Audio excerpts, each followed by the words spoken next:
At Arizona State University, we're bringing world-class education from our globally acclaimed faculty to you. Ranked #1 in innovation for 10 consecutive years and #2 among public universities for employability. ASU isn't just ahead of the curve, it's creating new paths to success. Earn your degree from the nation's most innovative university. Online, that's a degree better. Explore more than 300 undergraduate, graduate, and certificate programs at asuonline.asu.edu. I'm fighting like I told ya, it's over, October, on Carolyn Cordova. Good morning, and it is a good morning. In spite of the gray skies, in spite of the cool temperatures, nothing could be hotter than the ticket to the Pacer OKC game right now. I think the average price is like $800 or something like that to get in, which is insane. But we were talking about it pregame where the basketball is actually bigger than hockey right now in the city, which is not a common occurrence. For 2 days in Edmonton, yes, and then it will be bigger. Back to off-season stuff for the Oilers. That's right. We got 2 days. That's right. Like we have inched ahead. Yes. We have inched ahead. Yes, and we'll take that. Welcome to the Basketball Show. I'm your host, Paul Sir, here with Ryan Reed. We've got some really special. We got some cool guests today, Ryan. We really do. One of them's right here. One of them's right here. Avery, thanks so much for being here again. It's just wonderful to have you. And we have Kiera coming in 10:20. So we're going to have Avry and Kiera with us talking about all that's going on in the NBA. Of course, Game 7. We're going to look at Game 6 in great detail. Game 7, we're going to delve into the WNBA, both the on-court and off-court machinations that are taking place in that very, very interesting league as it wrestles with its new status. So, Avery, good morning. Good morning. Back here for a third time. Absolutely. Three's a charm. Yes. Three's a charm. We have a great poll question. I think no one will be surprised by this poll. Well, actually, they will, because it's a bit of a layered question, isn't it, Ryan? Well, it's a layered question. I think it's more of just a double entendre. Maybe it means two things. So we're asking who the final MVP is, if it's going to be Tyrese Halliburton, Pascal Siakam, Shai Gilgeous-Alexander, or Jalen Williams. It doubles as a who's going to win because they're not going to give the finals MVP to someone who loses. That hasn't happened since Jerry West and the NBA. And the NHL's still different. It happened last year with McDavid. But in the NBA, it doesn't ever happen. So you're picking who you're going to win, who's going to win when you pick the team, and then you're going to pick who's going to the finals MVP of the team whenever you pick the player. Okay, so we've got Tyrese Halliburton, who has had he's an interesting choice because no other player probably in the history of the NBA has had 4 more dramatic game-winning shots in the playoffs than Tyrese Halliburton. He's had some real duds in terms of his game performances. Some of it you can relate to his being injured. Mm-hmm. We don't know exactly how injured. We don't know exactly what the injury is. I'm sure we'll find out after the playoffs are over. But you've got Halliburton, Gilgeous-Alexander, who's been historic again. I think he has now broken the record of 30-point performances in the finals. But the other night, and we're going to get into that in just a little bit, Avery. Jalen Williams, he's had monster games. He's been consistently very good. Not the other night. I think he was plus minus. He was minus 40. Back-to-back 40 bombs. Ugly. Back-to-back 40 points and then minus 40. Minus 40. And again, that's historical. That's something never happened. That's something I could do. You could put me in there. I could get you minus 40. You could accomplish that, young man. That's something we're striving for. There we go. Absolutely. And then, of course, Pascal Siakam, the ex-Raptor.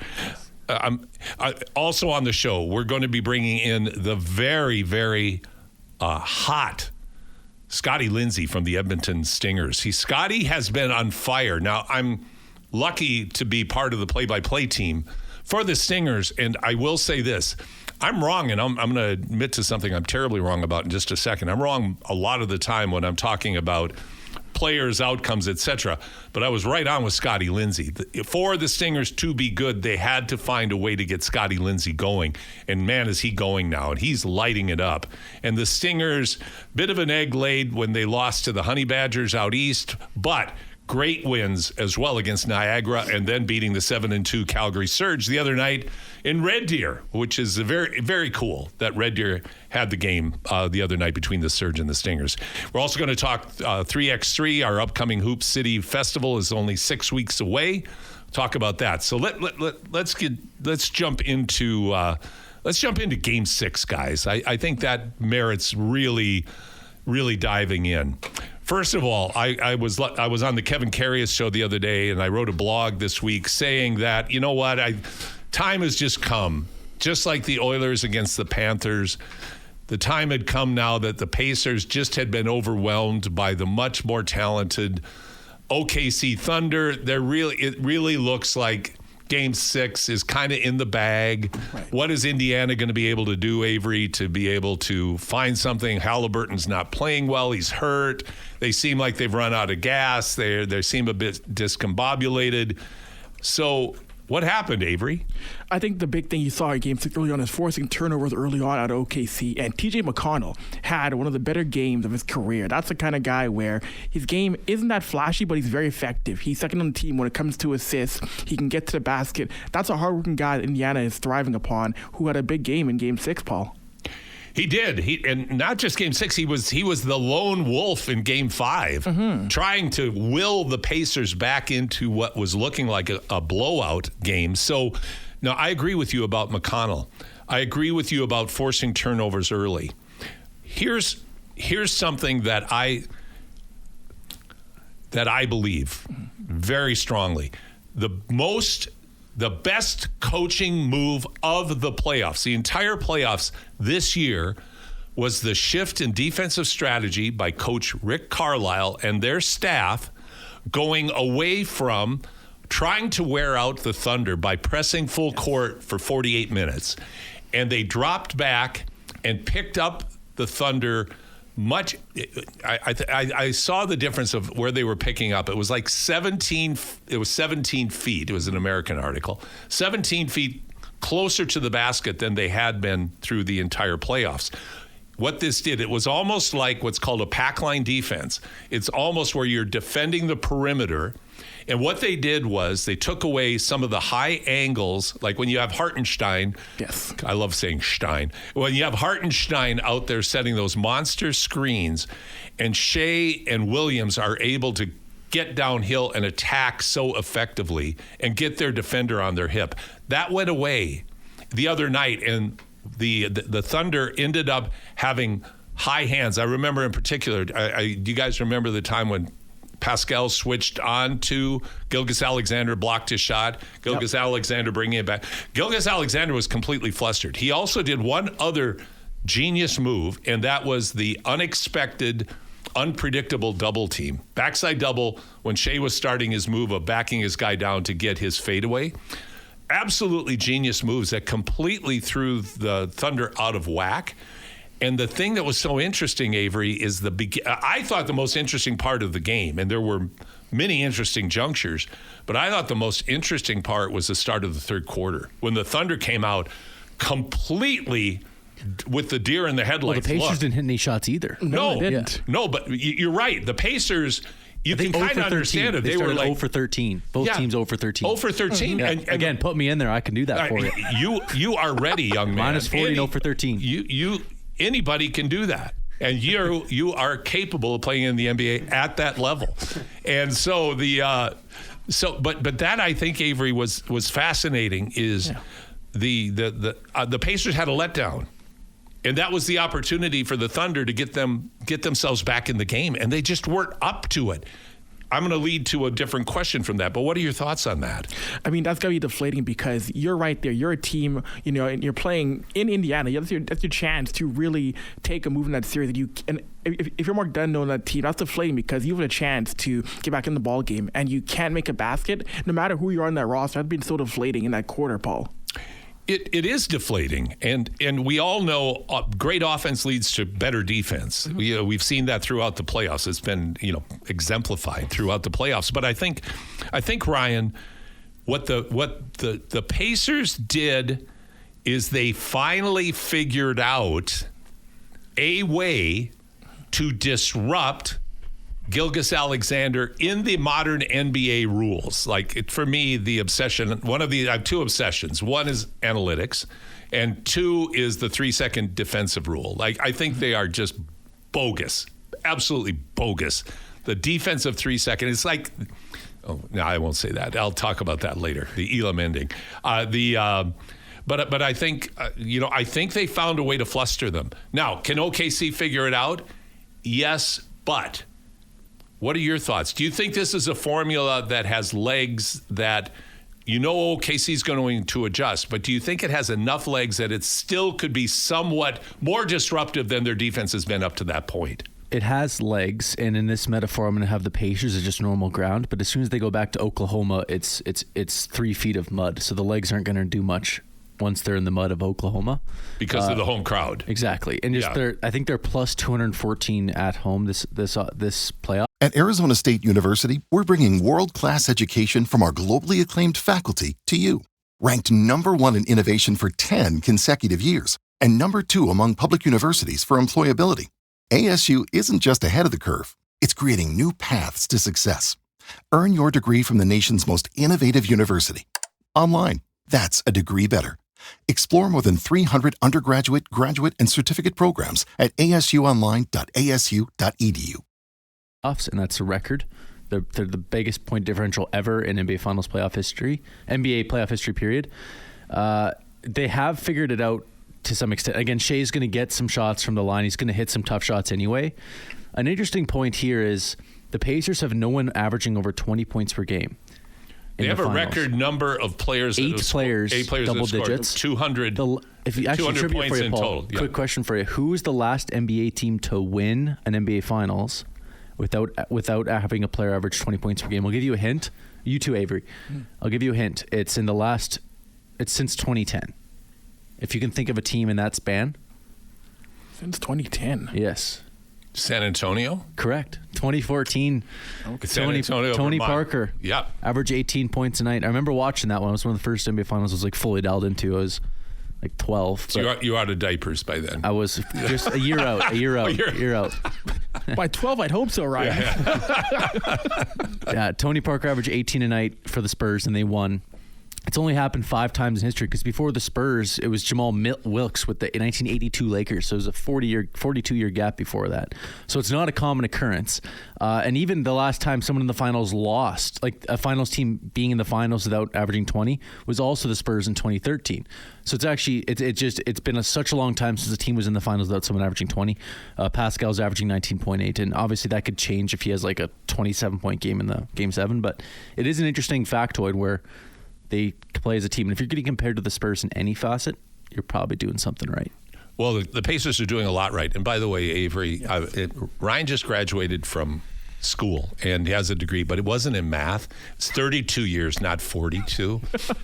You're dissing my degree. You have a mass communications degree. I do. I do. You have a similar degree. And then mine wasn't in math either. So couldn't pass that opportunity up. I think, the balance of the Pacers is admirable. Yes. Can it win games? I think the Pacers have proven that it can because they have a reliable core. And oddly enough, one of the players that has been not as consistent as you would think he would be is the guy everybody looks at. That's Tyrese Halliburton. But he has that X factor. And Mike Wilbon, on Pardon the Interruption yesterday, had a phenomenal rant about analytics and the nonsense that it is. Paul and analytics is one of the biggest rivalries of all time. Oh, anti-analytics. Totally. Because you can't measure heart. You can't measure spark. You can't measure T.J. McConnell. You can't measure T.J. McConnell because the tape is too short. Like the guy exceeds everything that body should provide. Like, how does he get around Lou Dort and Tyrese can't? And Tyrese started to the other night because he kept attacking Lou's front foot. And that's what you have to do. I mean, Dort is such a phenomenal defender and physically imposing, able to impose his will. But the other night, again, offense and success on defense fuels even greater defense. So Ryan makes the point. You go back to OKC. You're in the mud now. You're not on the hard surface. You're fighting the sixth man in that tremendous crowd. But Avery, yes, OKC is the second youngest team age average wise since the Portland Trailblazers with Bill Walton in the 77 series. I saw that on full display the other night, not just in the players, but also in the coach as well. I mean, I thought it was very interesting, and I'm curious about your take. Is putting your starters on the bench for the entire fourth quarter, is that a good thing from a motivation standpoint? I mean, we're going to find out tomorrow night. It may very well be. But what's my gut feel was, I don't know about that. That's kind of like throwing the towel in really early with these guys and basically giving up on your guys.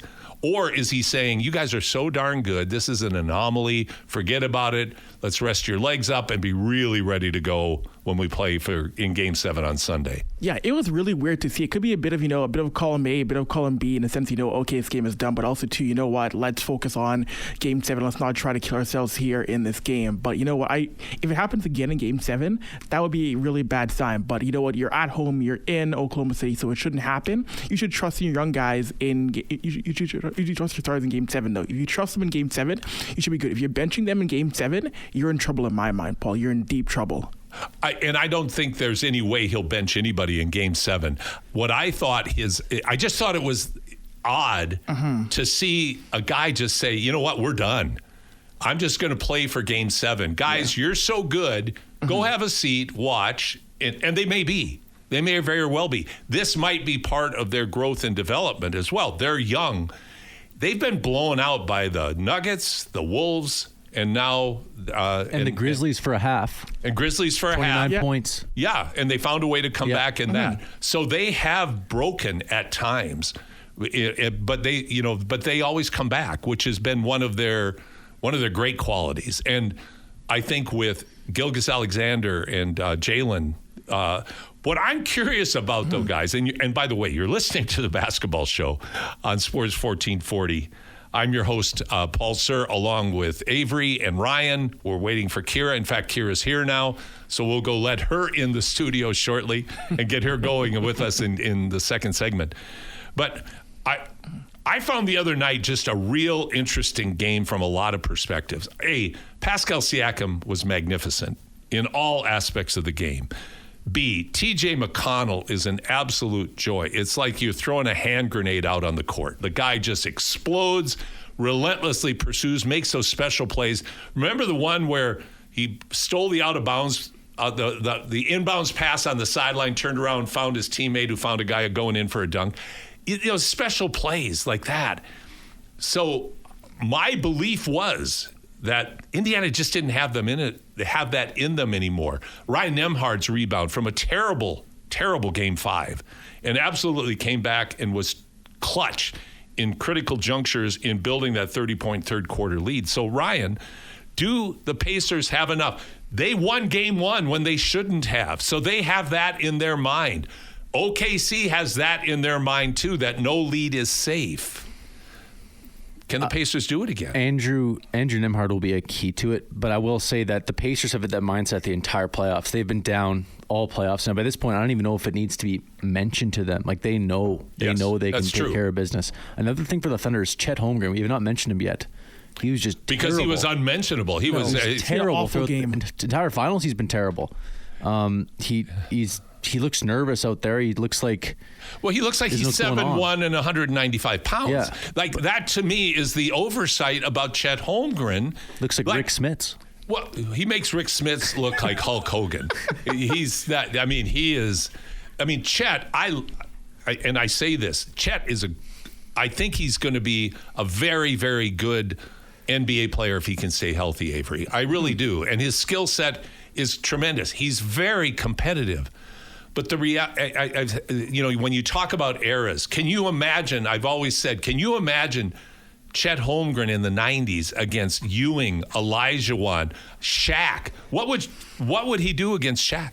Like, there is some skinny guys existed back then. Yeah, no? Sean George Murzon, Manu Bol, Rick Smits. George Murzon. I agree, but Rick Smits wasn't that skinny. Murzon and Manu Bol. Manu Bol was that skinny. And Murzon was like 7'7" too. So. Yeah, but he had wide shoulders, but he was awkward, and I mean, he was just 7'7". He wasn't like a Manu good... Bol survived. He did, but not successfully against those guys. Like Manu Bol might have been like 45 or 50. factor in that. He could have been. Do you believe that rumor that he was lying about? I don't believe that rumor. No, I think it's a bunch of rubbish. It might have been a year or two. Like, who knows that? But it wasn't decades like they portrayed. He wasn't So- 70. No, not like me. But he, but I think like Chet's the reality of Chet's physical size and the physical nature of the game, which has been allowed to be more omnipresent in this series, where physical play has been allowed, and it really has flustered him. Plus, it's also thrown him out of his rhythm. Now, he has shown, like, he had I forget which game, was it game 2? He came back and had a really nice game. Yeah. Like, he's capable of that again. But so are the Pacers, are capable of continuing to lay the body and lay the lumber on him and fluster him.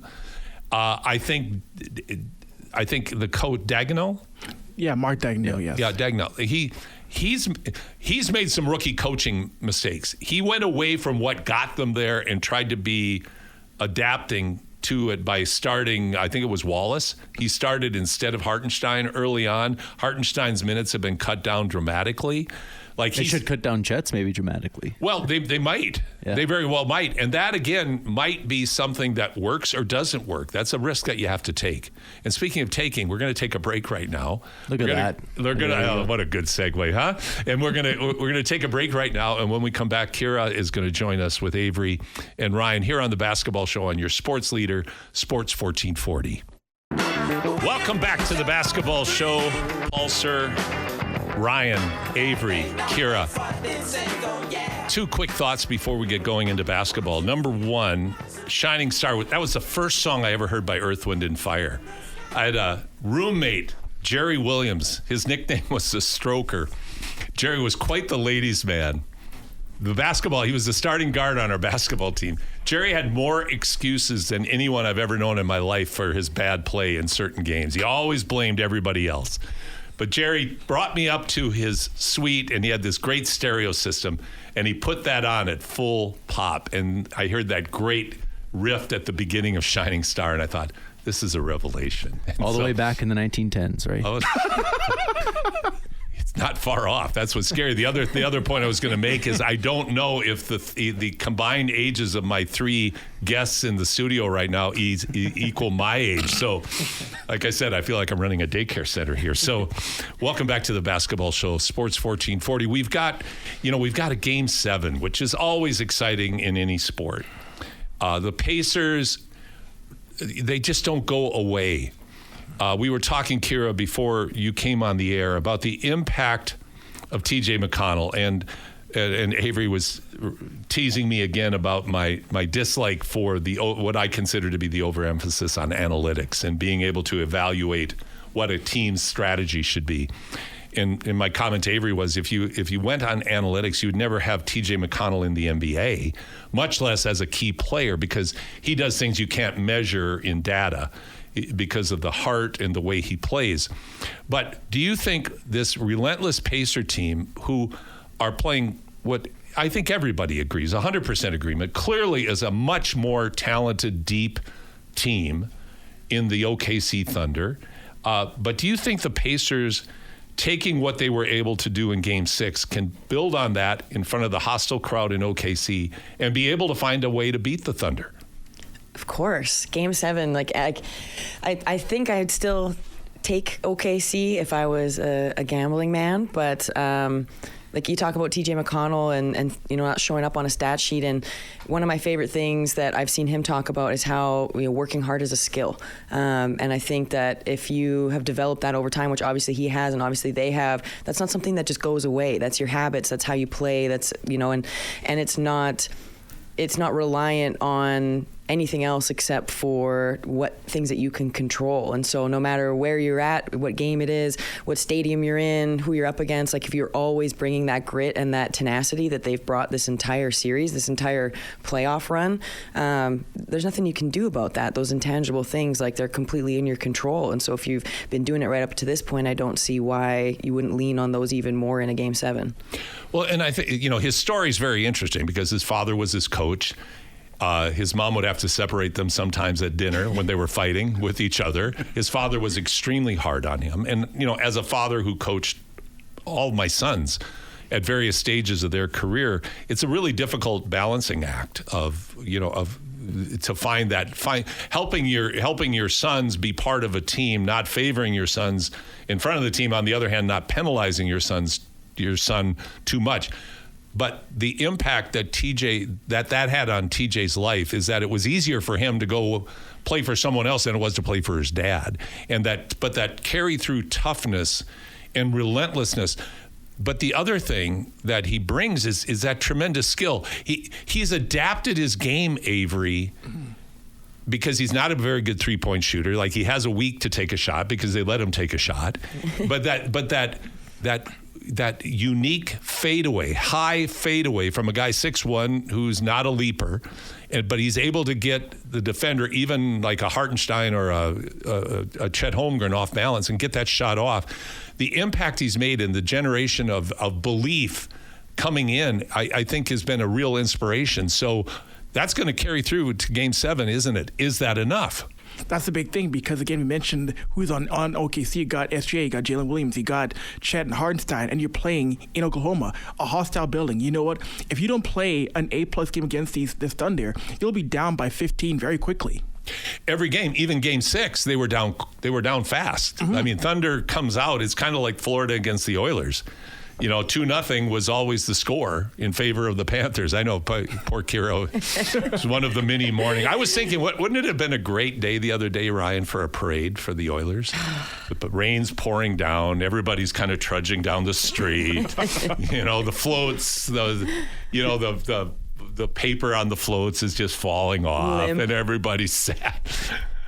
Yeah, I think people would watch that and cry at home too and make rain at their house. But I don't know, man. Well, and Ryan, okay, so Ryan, I sense from you that you'd think, if you had to put odds, let's put a percentage of Ryan Reed's percentage here. Maybe your math will be better than the last time I come on. Yeah. But I love being able to, because you always come up with these great gems, and you're really an academic. But to have you make a math mistake was tremendous. But what would your percentage be of OKC versus Indiana?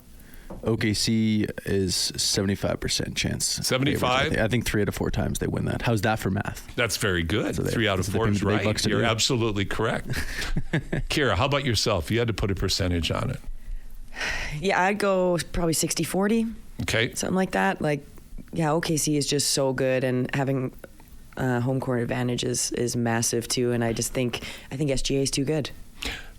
But with your coaching experience as the head coach of the NAIT women's program, you played at a high level, and you coach at a high level. How do players respond when they get whooped, like the Thunder did the other night? And this is something we're talking about in the first segment, and the coach threw the towel in after 3 quarters with a young team. That, to me, is questionable. Not that it will be that will be a deciding factor, but how do players respond when they have a beatdown like that? I mean, I think that's super dependent on the team and on the players. And I think you don't get to a Game 7, you don't get to a series like this if you aren't able to respond after getting whooped, because almost everybody does. There are obviously seasons where teams don't, but you're going to have bad games where you can't hit a shot, nothing's going right, everything's off, whatever it is.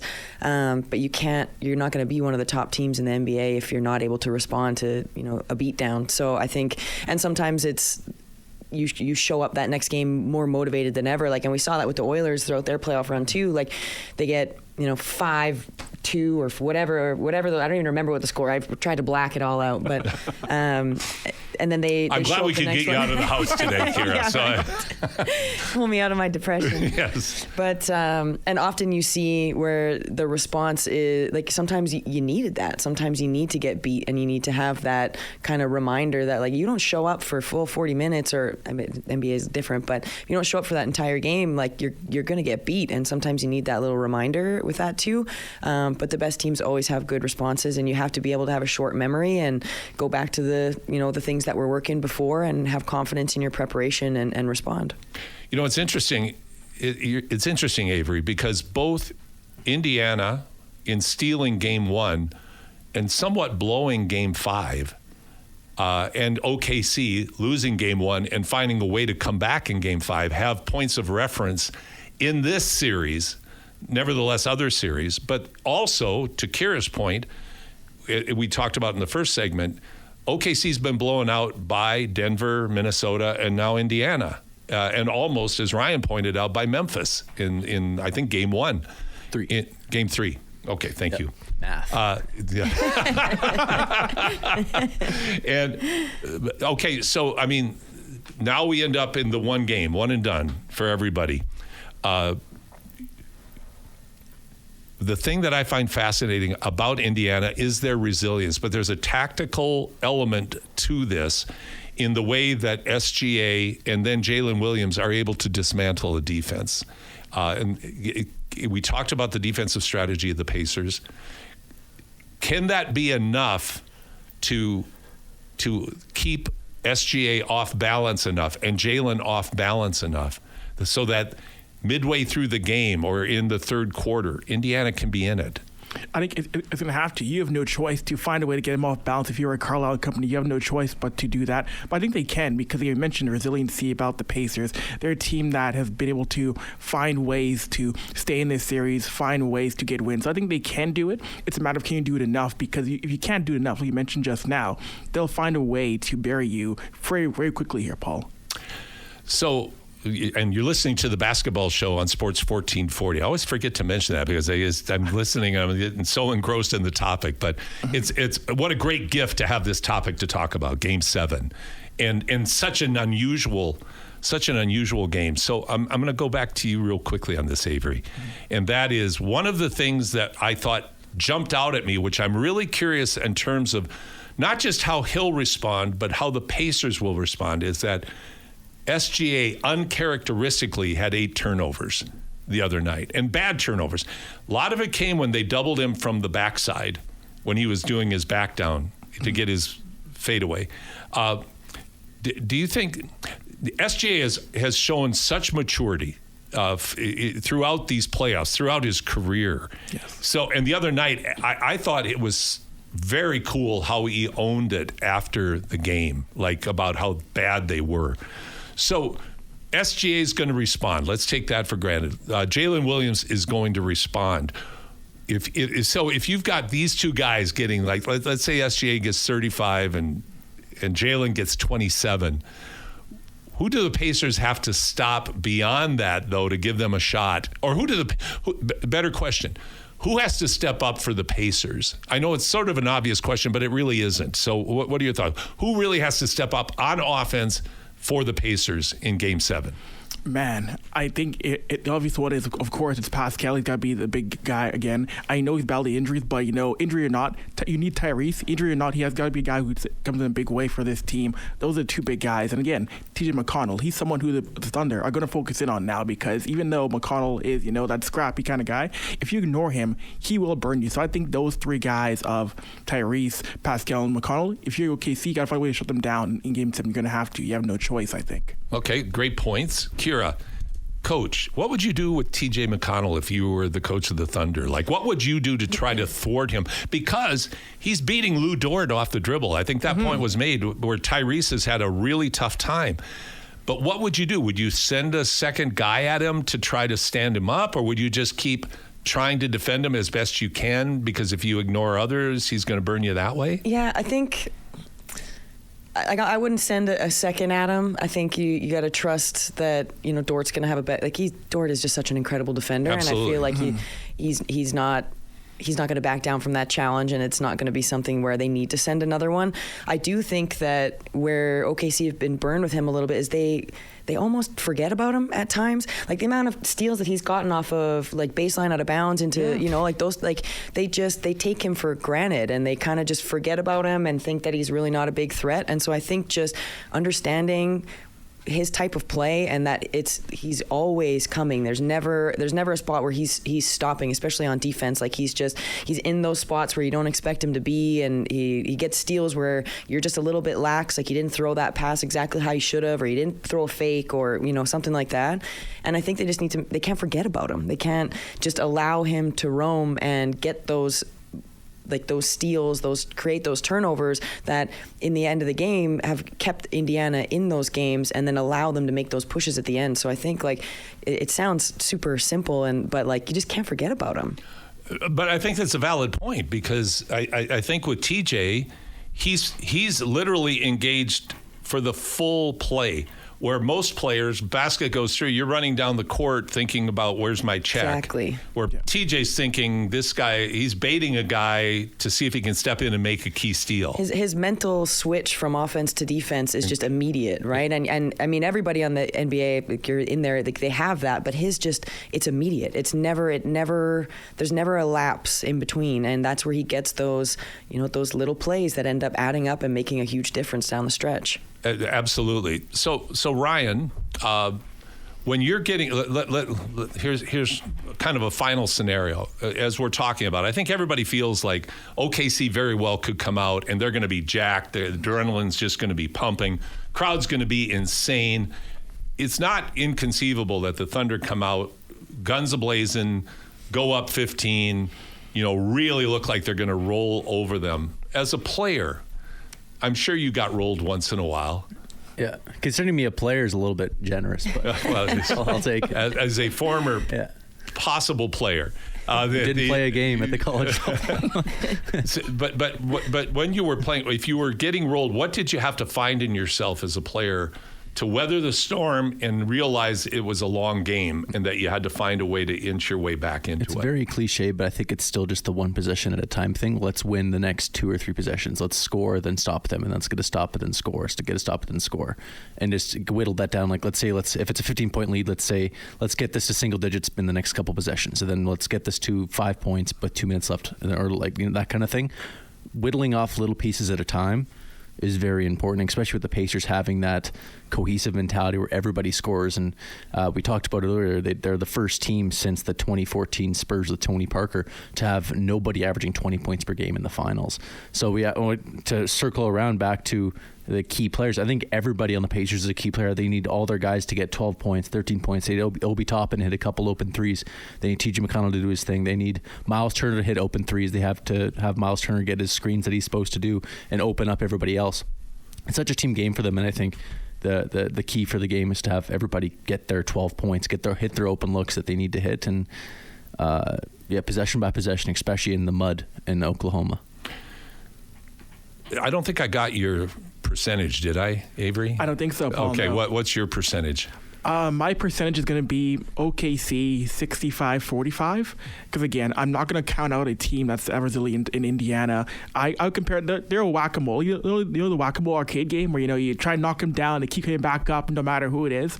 That's me, the Pacers. I'm not going to count out Rick Carlisle, who's been there, done that. One as a player, knows what it takes to win as a coach. So I'm going to give that comparison. You guys mentioned also too guys on Indiana like Miles Turner, Obi Toppin. Indiana has enough guys to make it a game, so they have a chance. I mean, I think OKC still wins, but it'll be a closer game than people might think in Game 7. The other guy that I think has had one phenomenal game and has kind of disappeared since then that could be a major impact is Benedict Mathurin. Like, they really could use him coming in and physically imposing his will for even a few minutes. Getting some of those tough buckets that he got at different times through the playoffs, they need him to impact, I think, as well. And I think, as you all are pointing out, I think that we all feel very strongly, Thunder are the better team. They're at home. They're probably going to win. But Indiana, the thing that they do as well as anybody I've ever seen in NBA playoff history is they always have doubt in your mind about whether or not they're able to come back, because they do not quit. They are relentless, and a double-digit lead with 4 minutes to go is not safe. So it will be really interesting to see how this game unfolds. And like I mentioned, we're just so lucky to have this, because it's so much fun, and to have two small market teams.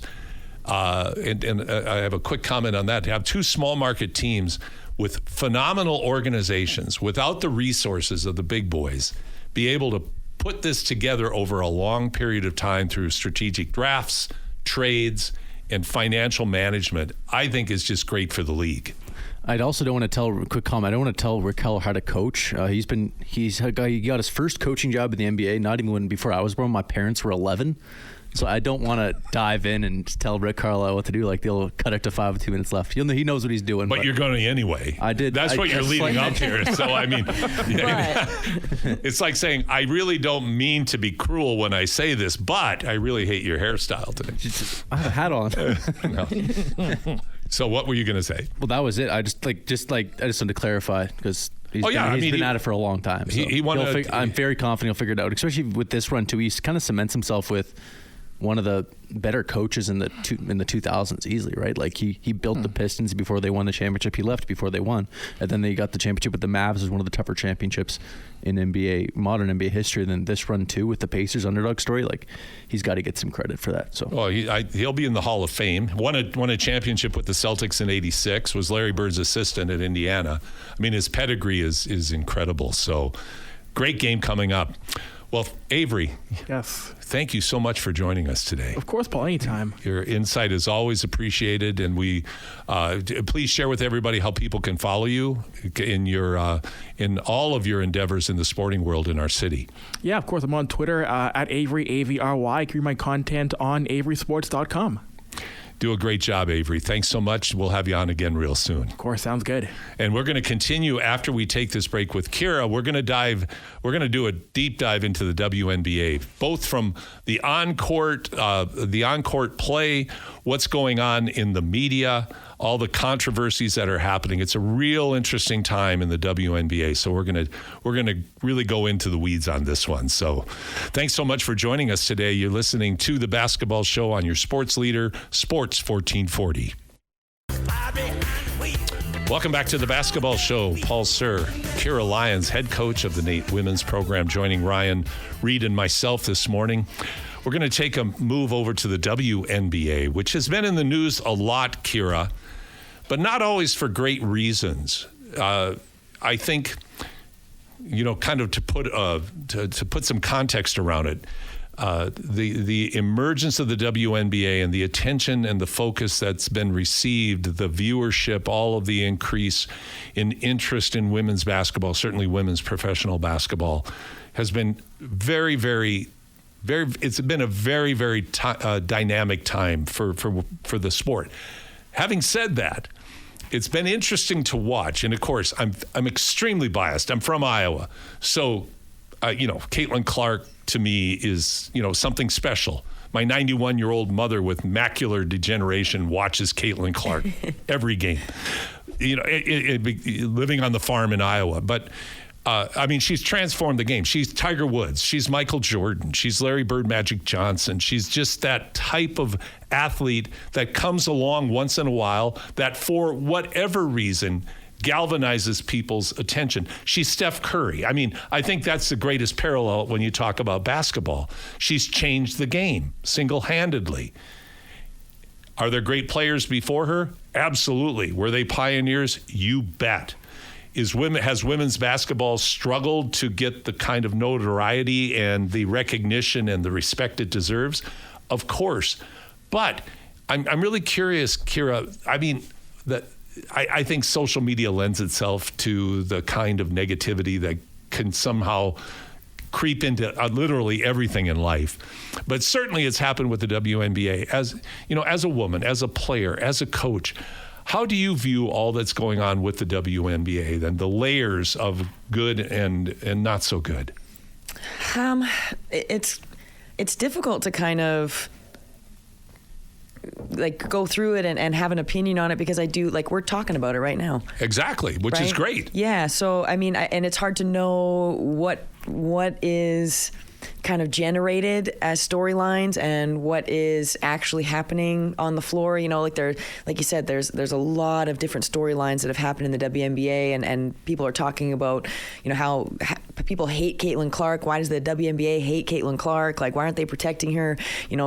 To the racism issues on both sides, and there's just all of these different storylines that people are talking about. But to me, And like, this could be also just a genius business model. Like, are they pushing all of these storylines so that people are just talking about the WNBA no matter what? You know, it's one of those any press is good press sort of things, or are these actual issues that they're dealing with, or is it just like, well, let's you know, talk about these things and see kind of what traction it gets with the media and with fans. Like, we have all of these new eyes and perspectives and people that are watching women's basketball that never had before because of Caitlin Clark. I mean, other things too, but Caitlin Clark. Caitlin Clark. That's Clark. right.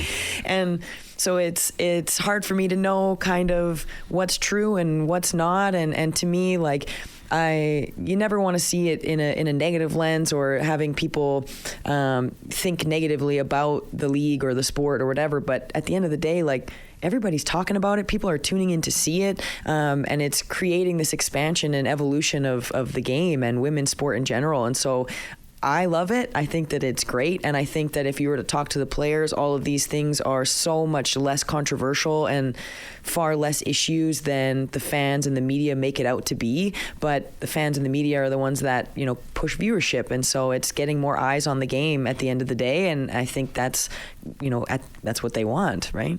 The only asterisk I would add to that would be, you know, some people have said you don't want to kill the goose that laid the golden egg here. And in my opinion, I look at more what the WNBA's done as not quite being ready for this flood of attention all at once. That's number one. But number two, when you look at the numbers, when Caitlin Clark was injured for 5 games and you look at the numbers, Indiana's numbers were down 50% in the arena. So crazy. And 52% on TV.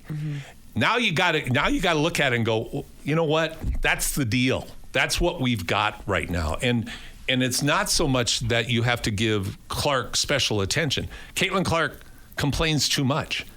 She does, and she whines too much. She is careless with the ball too many times. But on the other hand, she's spectacular, unlike any other player we've ever seen. Shooting range, ability to get the shot off, creating shots for her teammates. It's not just her scoring, it's her passing, all of those things. So the only thing that I wonder about, and this is where I really would love your opinion on, is you can see why people feel bitter. You can understand there's an emotion that creeps up. Well, what about me? You know, I'm really good too. Like Asia Wilson, like, she's phenomenal. She's the MVP in the league. I mean, you go down the list of great players now. Ionescu, unbelievable player. And the players that all came before. But the problem with it is you can't control what people are drawn to. Like, that's why you make those comparisons to generational impacts from others. Tiger, Michael, Larry, Magic. Does the and here's where I really struggle with the WNBA. The officiating, if I had to put one word on it, it's terrible.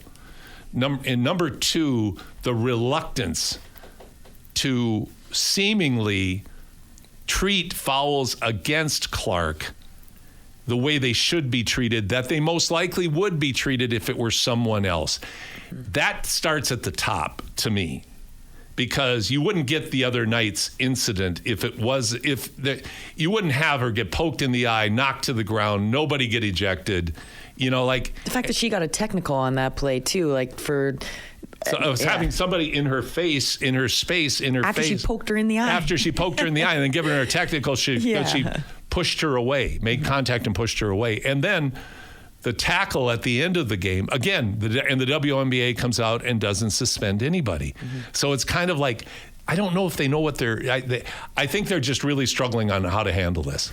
Yeah, it's like they don't want to play favorites with her. So then it's kind of like you talking about coaching your sons. You don't want to show favoritism on one side, but then, you know, so that seems kind of like what they're doing, but then they're not punishing things that are blatantly happening and also putting her season and career at risk, like getting injured. And like you said, like the percentage of people that drop off when she's not playing is unbelievable. So, I mean, and to that point, though, I also loved seeing Sophie Cunningham just tear. It was at Sheldon, JC Sheldon. Like, I couldn't love that more. Like, your refs aren't going to protect you, then your teammates got to step in and do that. And I feel like that's something that Caitlin Clark has lacked, is having like an enforcer, a protector, somebody that's like, going to step in and be like, you do that, I'm going to put you on the floor. And so it's funny. Right before I came in here, I shared something on my Instagram story. Sophie Cunningham, like, she might be my favorite. Sophie player. Cunningham's awesome. Yeah. She's really awesome. Just doesn't put up with anything, Yep. and so I think she played football. I mean, it shows.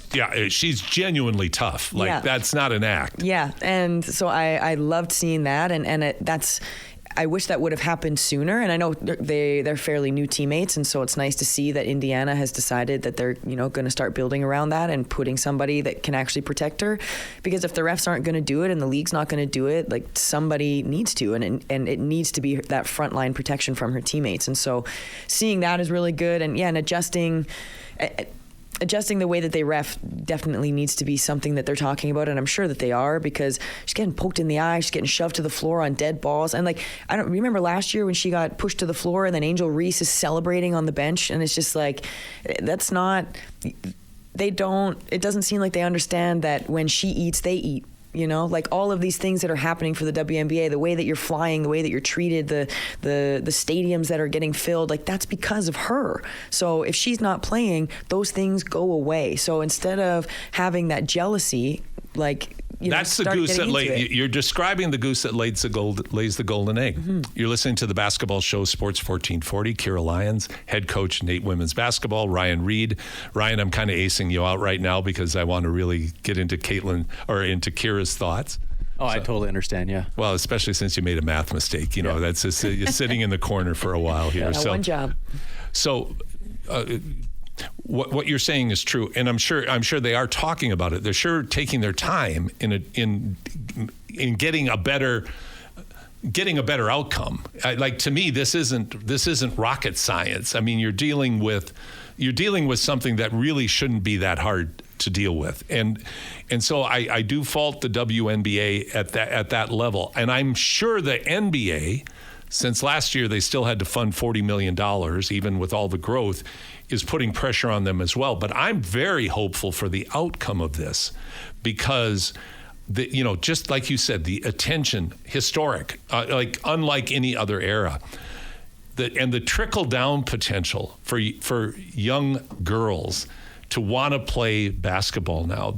What are you seeing, Kiera, with your experience in the basketball community? Has the popularity of Caitlin Clark, the WNBA, has that affected young girls in Edmonton?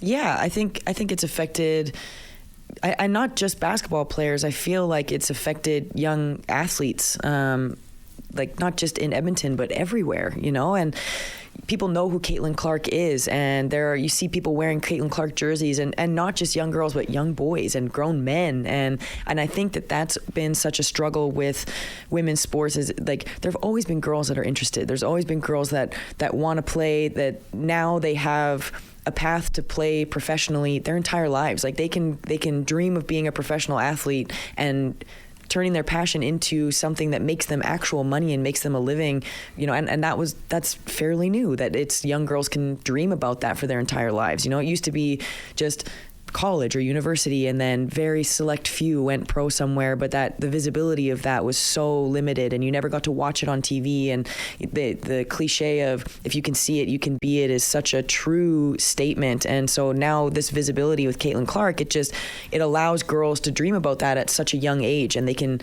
pursue their passions instead of just, I'm going to go to school, I'm going to do this, and then I'm going to find a job that I kind of enjoy with my education. Instead, now it's, no, I want to play basketball.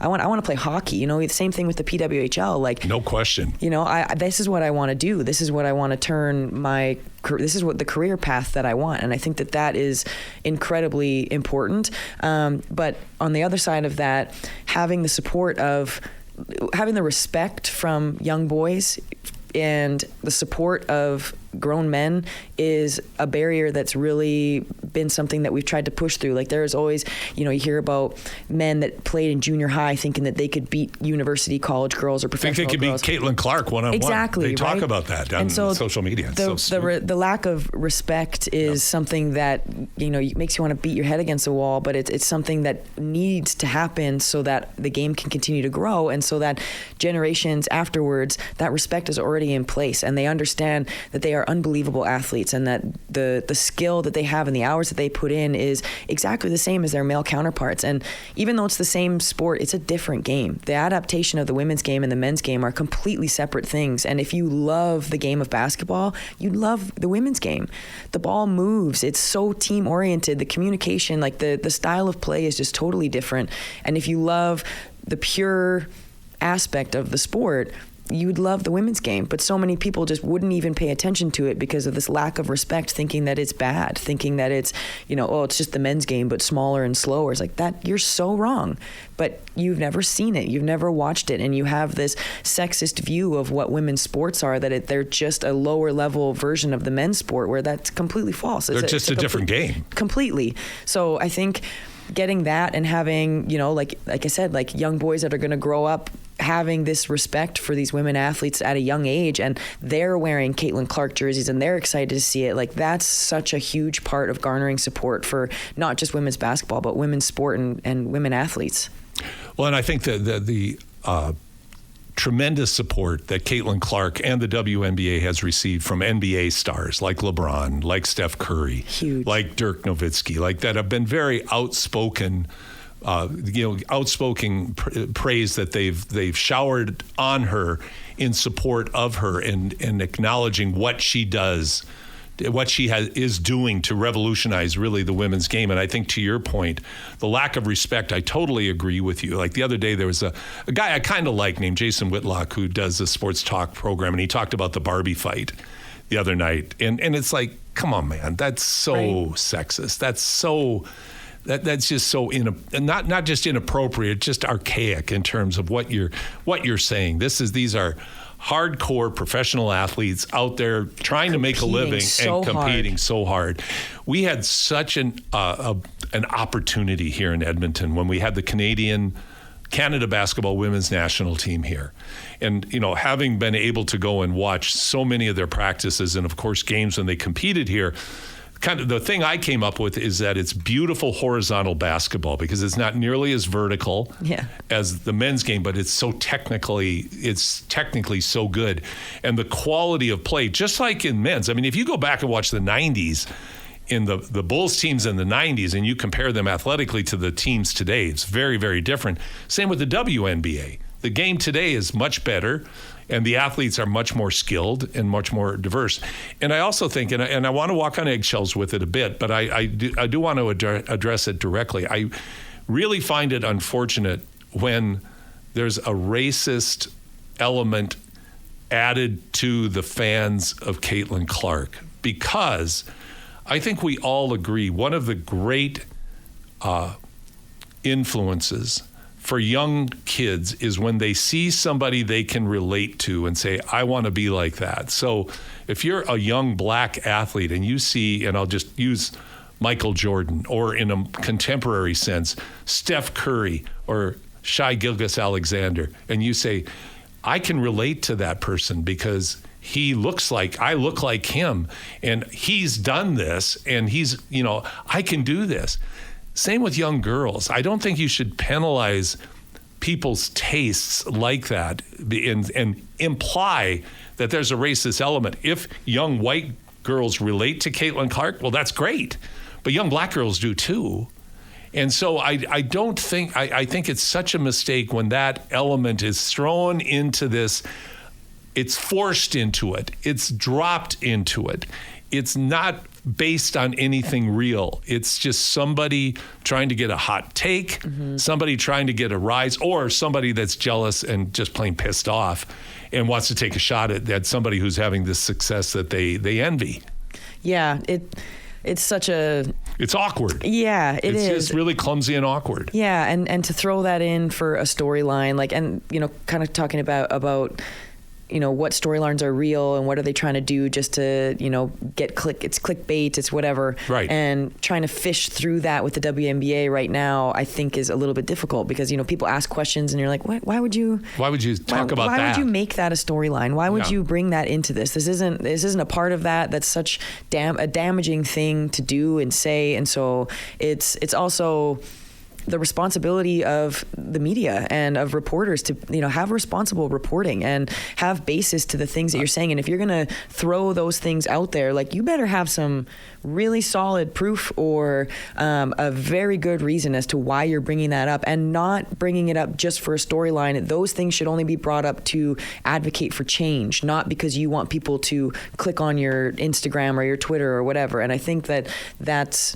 a tough line right now because people just, they fish. They want some clickbait so that people can go to their page or whatever, get some views, and but we also have to have responsible reporting in terms of like understanding the damage that you can cause with accusations or like storylines like that. It's almost contradictory terms oftentimes, right? Responsible reporting, because they really don't necessarily work together.